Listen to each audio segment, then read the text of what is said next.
ஆண்களுக்கு வந்து ரொம்ப சென்சிட்டிவான இடம் அப்படின்னா, இந்த விதைப்பை வந்து நம்ம சொல்லணும். அவங்களுக்கு உயிருக்கு ஏற்படுத்துற விஷயமா இருக்கட்டும், இல்ல அவங்க ஒரு உயிர் உற்பத்தி செய்யக்கூடிய அவங்களோட ஃபெர்டிலிட்டில கூட இந்த பாதிப்பை ஏற்படுத்துறதுக்கான ரொம்ப சிறு வயதில இருக்கிறவங்களுக்கு, வாலிபர்களுக்கு வந்து இந்த விதை வீக்கம் வந்து ரொம்ப நம்ம உற்று பார்க்கக்கூடிய ஒரு நோய் நிலைகள்ல ஒண்ணு. காமனா வரக்கூடிய விஷயங்கள் வந்து இன்ஃபெக்ஷன்ஸ்.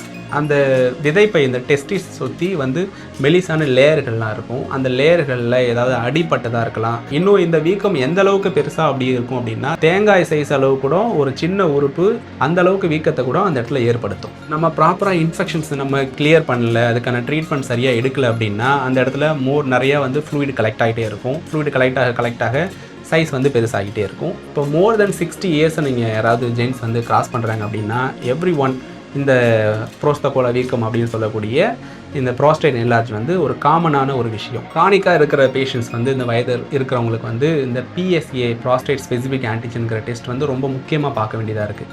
இதோடைய அளவு வந்து ரொம்ப அதிகமாக இருந்துச்சுன்னா அவங்களுக்கு கேன்சர் வர்றதுக்கான பாதிப்புகள் வந்து ரொம்ப அதிகமாக இருக்கும்.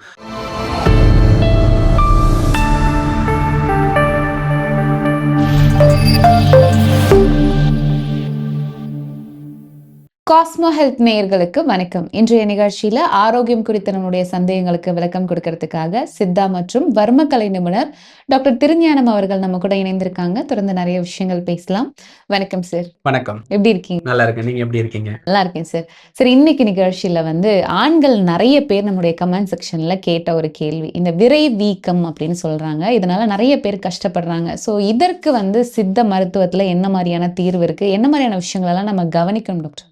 கண்டிப்பா இது வந்து ஆண்களுக்கு வந்து ரொம்ப சென்சிட்டிவான இடம் அப்படின்னா, இந்த விதைப்பை வந்து நம்ம சொல்லணும். இதுல இருக்கக்கூடிய ஒரு சின்ன விஷயங்கள் கூட, அவங்க லைஃப்ல ஒரு பெரிய பாதிப்புகளை ஏற்படுத்தும். ஈவன் அவங்களுக்கு உயிருக்கு ஏற்படுத்துற விஷயமா இருக்கட்டும், இல்ல அவங்க ஒரு உயிர் உற்பத்தி செய்யக்கூடிய அவங்களோட ஃபெர்டிலிட்டில கூட இந்த பாதிப்பை ஏற்படுத்துறதுக்கான ரொம்ப சென்சிட்டிவான விஷயங்கள் அப்படின்னா, இந்த விதைப்பை சம்பந்தமான பிரச்சனைகளா நம்ம சொல்லலாம்.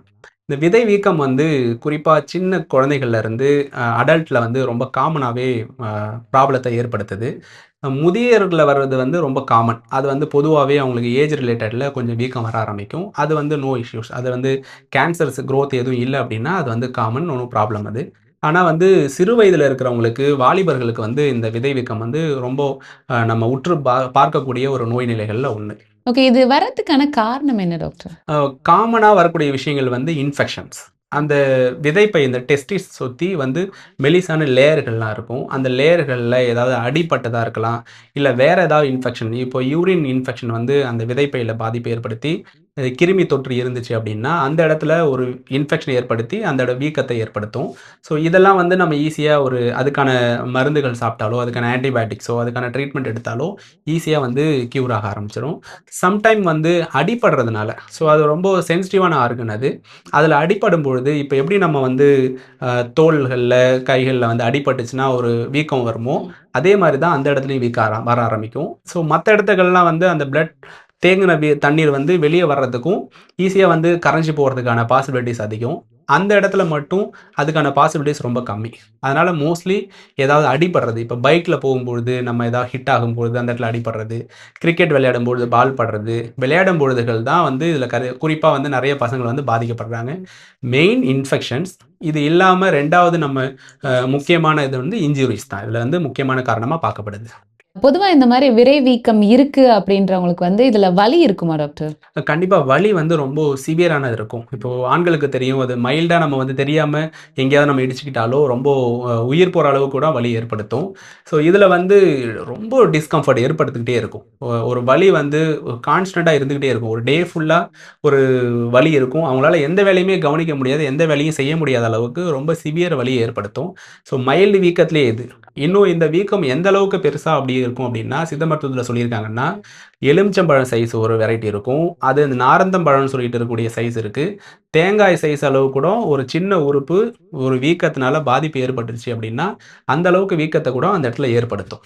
ஓகே. இந்த வீக்கத்தினுடைய அளவு அதிகரிச்சுட்டே போறதுக்கான காரணம் என்ன டாக்டர்? ஸோ அது நம்ம ப்ராப்பரா இன்ஃபெக்ஷன்ஸ் நம்ம கிளியர் பண்ணல, அதுக்கான ட்ரீட்மெண்ட் சரியா எடுக்கல அப்படின்னா, அந்த இடத்துல நெறைய வந்து ஃப்ளூயிட் கலெக்ட் ஆயிட்டே இருக்கும். ஃப்ளூயிட் கலெக்ட் ஆக அது பஸ்ஸா மாறலாம், சீழா மாறலாம், ரத்த கட்டா இருக்கலாம், நீர். இந்த 3 இதுல எதுனாலும் அது அந்த கலெக்ஷன்ஸ் அதிகமாயிட்டே இருந்துச்சு அப்படின்னா, சைஸ் வந்து பெருசாகிட்டே இருக்கும். இது இல்லாம அந்த மசில் வீக்கம், வெறும் அந்த லேயர்ல வந்துருக்கக்கூடிய இன்ஃபெக்ஷன்ஸ் இல்லாம, அந்த மசிலே வந்து தேவையில்லாம வளர்ச்சி ஏற்படுத்த ஆரம்பிக்கும். அது பினைன்னு சொல்லக்கூடிய கேன்சர் இல்லாத நார்மல் கட்டியா கூட இருக்கலாம்.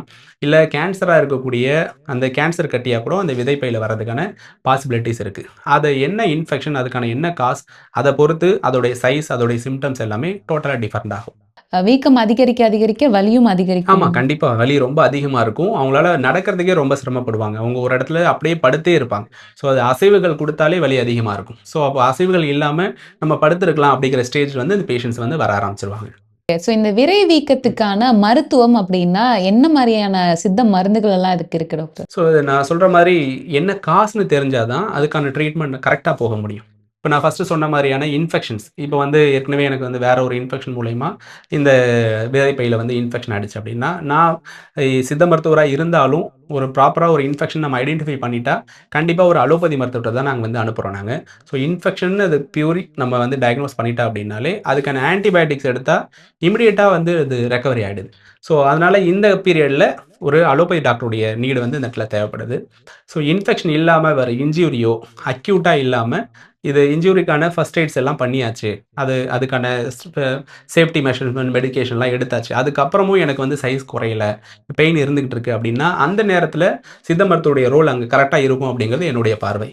ஸோ அந்த நேரத்தில மருந்துகள், உள் மருந்துகளா இருக்கட்டும், வெளியில பற்று, இதுக்கு வந்து குறிப்பா வந்து சித்த மருத்துவம் வந்து அதிகமா பயன்படுத்தக்கூடியது வந்து வெளிப்பிரயோகமா பயன்படுத்தக்கூடிய பற்று தான் வந்து சொல்லியிருக்காங்க. உள் மருந்துகள் சொன்னாலும், வெளிப்பிரயோகமா அத எப்படி நம்ம வந்து மேனேஜ் பண்ணணும், எப்படி புரொடெக்ட் பண்ணணும், அத எப்படி டீல் பண்ணணுங்கிறத வந்து நெறைய விஷயங்கள் வந்து இது ஒரு நோய் நிலையாவே குடுத்துருக்காங்க. அண்ட வீக்கம் அப்படின்னு சொல்லிட்டுங்கிற டாபிக்ல இத பத்தி நெறைய பேசியிருக்காங்க. ஓகே. ஸோ இப்ப நீங்க சொன்ன மாரி வெளிப்புற பூச்சா நம்ம வந்து பேக் மாரி போடணும் அப்படின்னா, இந்த விரை வீக்கத்துக்கு என்ன மாரியான பொருட்கள பயன்படுத்தி பேக் போடலாம்? இன்ஃபெக்ஷன்ஸ் இல்ல, வெறும் நார்மல் வெரிகோசெல் மட்டும் தான் இருக்கு அப்படின்னா, நம்ம வந்து காமனா வந்து வீட்ல எல்லாருக்கும் நம்ம வீட்ல சொல்லிக் குடுக்கிறதா பேஷண்ட்ஸ்க்குமே நாங்க டீச் பண்ணி தான் அனுப்புறோம். இந்த கழற்சிக்காய் பற்று, இந்த கழற்சிக்காய் வந்து பிளைன் பவுடர் வந்து நீங்க முட்டையோட வெள்ளக்கருல நீங்க அப்ளை பண்ணிட்டு வந்தீங்கன்னா, அந்த பெயின் கொஞ்சம் கொஞ்சமா குறைய ஆரம்பிக்கும். சைஸும் குறைய ஆரம்பிக்கும். ஸோ அதுக்கு மேல இதுல குறையல அப்படின்னாலே, கண்டிப்பா ஒரு சித்த மருத்துவருடைய ரோல் வந்து அந்த இடத்துல முக்கியம். அது என்ன அப்படிங்கிறத டயக்னோஸ் பண்ணிட்டு, அதுக்கான ப்ராப்பர் மெடிகேஷன் வந்து உள் மருந்துகளா எடுக்கும்பொழுது மட்டும் தான் இது சீக்கிரமா வந்து ரீகைன் ஆரம்பிக்கும். ஓகே. இந்த கழற்சிக்காய் பற்று போடலாம் முட்டையுடைய வெள்ளையில கலந்து அப்படின்னு நீங்க சொன்னீங்க. இது எவ்வளோ நாள் பயன்படுத்தணும்? எவ்வளோ நேரம் வச்சிருந்து இத வாஷ் பண்ணணும் டாக்டர்? ஸோ இத வந்து மோஸ்ட்லி நாங்க வந்து ஒரு 2 ஹவர்ஸ் மட்டும் தான் பற்று போட சொல்றோம். இத வந்து 1 வீக் மட்டும் நீங்க யூஸ் பண்ணலாம். ஸோ 1 வீக் டெய்லி ஒரு 2 ஹவர்ஸ் மட்டும் பற்று போடலாம்.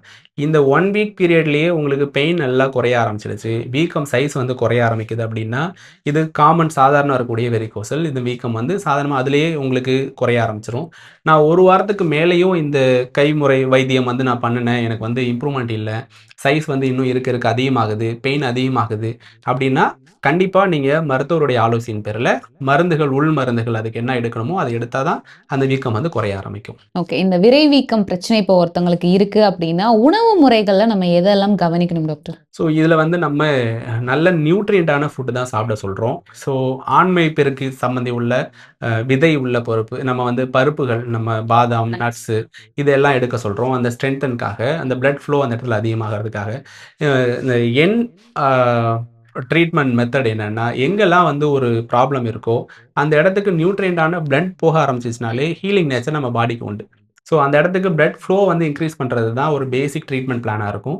ஸோ அந்த இடத்துக்கு ஒரு பிளட் இம்ப்ரூவ் பண்றதுக்கான உணவுகள், குறிப்பா வந்து நம்ம பழக்கத்தில பயன்படுத்தக்கூடிய நட்ஸுகள் எல்லாமே இதுக்கு குடுக்கலாம். பரங்கி விதை இதுக்கு குடுக்கலாம். குறிப்பா நாட்டு அமுக்குரா, நம்ம அமுக்குரா வந்து இந்த மாரியான எங்க உடம்புல இன்ஃப்ளமேஷன் இருக்கு, அடிபட்ட இன்ஜூரி இருக்கு, மசில் வீக்கா இருக்கு, இது எல்லாத்துக்குமே நம்ம அமுக்குரா வந்து பிரதானமா பயன்படுத்துறோம். இந்த அமுக்குரா பொடி கூட நீங்க 1 கிராம்ல இருந்து 2 கிராம் பால்ல கலந்து உள்ளுக்கு சாப்பிட்டு வந்தாலும், அந்த இன்ஃப்ளமேஷன் இமிடியேட்டா குறைய ஆரம்பிக்கும். விரை வீக்கம் பத்தி நெறைய விஷயம் எங்களுக்காக சொன்னீங்க. இந்த புரோஸ்டேட் என்லார்ஜ் அப்படின்னு ஒரு விஷயம் சொல்றாங்க. அப்படின்னா என்ன? இது யாருக்கெல்லாம் வரும் டாக்டர்? இப்போ நம்ம விதை வீக்கத்த பத்தி பேசும்பொழுது, சிறுவர்களுக்கும், வாலிபர்களுக்கும் வரும் அப்படின்னு சொல்லி பேசியிருந்தோம். இந்த புரோஸ்டேட் என்லார்ஜ் வந்து முழுக்க முழுக்க வயோதிகர்களுக்கு தான் இது வந்து பாதிப்பை ஏற்படுத்தும். வயசான வயசானவங்களுக்கு மட்டும்தான். இப்போ மோர் தென் 60 இயர்ஸை நீங்கள் யாராவது ஜென்ட்ஸ் வந்து கிராஸ் பண்ணுறாங்க அப்படின்னா எவ்ரி ஒன் இந்த புரோஸ்டகோல வீக்கம் அப்படின்னு சொல்லக்கூடிய இந்த ப்ராஸ்டேட் என்லார்ஜ் வந்து ஒரு காமனான ஒரு விஷயம். இப்போ அவங்களுடைய அறிகுறிகள்னு கேட்டால் எனக்கு யூரின் வர மாதிரி இருக்குது ஆனால் வரமாட்டேங்குது, யூரின் வந்து விட்டு விட்டு போகுது, இப்போ தான் யூரின் போன மாதிரி இருக்கேன், கொஞ்ச நேரத்தில் மறுபடியும் எனக்கு யூரின் வரதுக்கான சென்ஸ் வருது, யூரின் என்னால் கண்ட்ரோல் பண்ண முடியல அப்படிங்கிறதுக்கான அறிகுறிகள் வந்து ரொம்ப அதிகமாக இருக்கும். இது விதைப்பைக்கும் இதுக்கும் யூரினரி பிளாடருக்கும் சம்மந்தம் கிடையாது. இது முழுக்க முழுக்க நம்மளுடைய நீர்ப்பையிலிருந்து யூரின் வர இடத்துல இருக்கக்கூடிய ஒரு கோலம், ஒரு ஒரு கிளாண்ட் அது. அது ஜென்ட்ஸ் எல்லாருக்கும் இருக்கிறது. இது வந்து இன்ஃபெக்ஷன் ஆகுறதோ, இல்ல இன்ஃப்ளமேஷன் ஆகுறதோ, இல்ல வயதாகிறதுனால வரக்கூடிய வீக்னஸ்னாலயும் இந்த புரோஸ்டேட் என்லார்ஜ்மென்ட் வந்து டெவலப் ஆக ஆரம்பிக்கும். ஓகே. இதுல பெயின் எல்லாம் எதுவும் இருக்காதா? இதுல வந்து பெயின் மோஸ்ட்லி இருக்காது. அதுல இன்ஃபெக்ஷன் இருந்தா அந்த டைம்ல மட்டும் பெயின் இருக்கிறதுக்கான வாய்ப்பு இருக்கு. அதுல பெயின் எதுவுமே இருக்காது. அவங்களுக்கு யூரின் கண்ட்ரோல் பண்றது, யூரின் போன உடனே மறுபடியும் போற மாரி இருக்கிறது, இதுதான் அவங்களுக்கு பெரிய சிரமமா இருக்கும். இதுல வந்து பெயின் இருக்கிற அளவுக்கு யாருக்கும் இருக்காது. ஓகே. ஸோ இதுக்கான மருத்துவ முறைகள் அப்படி ஏதாவது இருக்கா ஸோ டாக்டர்? இது ஏஜ் ரிலேட்டட் இருக்கிறதுனால இதுக்கு நிறைய நம்ம எக்ஸசைஸ் கொடுக்குறோம், வர்ம புள்ளிகளை தூண்டுறோம். இந்த வர்ம புள்ளிகள் தூண்டும் பொழுது அந்த யூரின் ஃப்ளோ வந்து கொஞ்சம் கொஞ்சமாக இன்க்ரீஸ் பண்ணுறோம், அந்த சைஸ் வந்து கொஞ்சம் கொஞ்சமாக ரெடியூஸ் பண்ணுறோம். இதில் ஒன்று மட்டும் பார்க்க வேண்டியது இருக்குது, இது வந்து வயது அதிகமானவங்களுக்காக வர்றதுனால அதில் கேன்சர் செல்ஸ் growth எதுவும் இருக்கா அப்படிங்கிறத மட்டும் ஃபஸ்ட்டு ரூல்ட் அவுட் பண்ண வேண்டியதாக இருக்குது. க்ரானிக்காக இருக்கிற பேஷண்ட்ஸ் வந்து இந்த வயது இருக்கிறவங்களுக்கு வந்து இந்த PSA ப்ராஸ்டேட் ஸ்பெசிஃபிக் ஆன்டிஜன்கிற டெஸ்ட் வந்து ரொம்ப முக்கியமாக பார்க்க வேண்டியதாக இருக்குது. இதோடைய அளவு வந்து ரொம்ப அதிகமாக இருந்துச்சுன்னா அவங்களுக்கு கேன்சர் வர்றதுக்கான பாதிப்புகள் வந்து ரொம்ப அதிகமாக இருக்கும். ஸோ ப்ராஸ்டேட் என்லார்ஜ் இருக்கிறவங்க கண்டிப்பாக இந்த PSA ரூல்ட் அவுட் பண்ணிவிட்டு அதுக்கப்புறம் வீட்டு வைத்தியங்களோ இல்லை எக்ஸசைஸோ இல்லை மருந்துகள் எடுத்துக்கிறது வந்து ரொம்ப சேஃபானதாக இருக்கும். ஸோ ஒருவேளை அவங்களுக்கு அதுல கேன்சர் அப்படின்ற மாதிரி தெரிஞ்சது அப்படின்னா இது அடுத்த கட்டமா இதை எப்படி பண்ணணும்? என்ன அது பண்ணணும்? அதுக்கான ட்ரீட்மெண்ட் மெத்தட் போயிடும். அது கேன்சருக்கான ட்ரீட்மெண்ட் என்ன, மாடர்னா என்ன பண்ணணும், இல்லை சித்த மருத்துவம் எப்படி கை கொடுக்கும் அப்படின்னு சொல்லிட்டு அதுக்கான ட்ரீட்மெண்ட் மெத்தடே வேற மாதிரி இருக்கும் மோஸ்ட்லி. ஆனால் இது பினைன் இருக்கக்கூடிய நான் கேன்சரஸ் growth தான் மோஸ்ட்லி இருக்கும். இந்த PSA வந்து அதிகமாக இருந்தால் மட்டும்தான் நம்ம அதை ரூல் அவுட் பண்ண வேண்டியதாக இருக்கும். ஓகே. எதுக்கு ஒரு தடவை செக் பண்ணிக்கிறது கண்டிப்பாக வந்து எல்லாருமே வந்து இந்த ஒரு டைம் செக் பண்ணிக்கிறது ரொம்ப ரொம்ப நல்லது. ஸோ இன்னைக்கு நிகழ்ச்சியில விரை வீக்கம் அப்படின்னா என்ன, அது எதனால ஏற்படுது, என்ன மாதிரியான சித்த மருந்துகள் அதுக்கு இருக்கு அப்படின்றத பத்தி நிறைய விஷயம் எங்களுக்காக சொன்னீங்க. ரொம்ப நன்றி டாக்டர். நன்றி, வணக்கம்.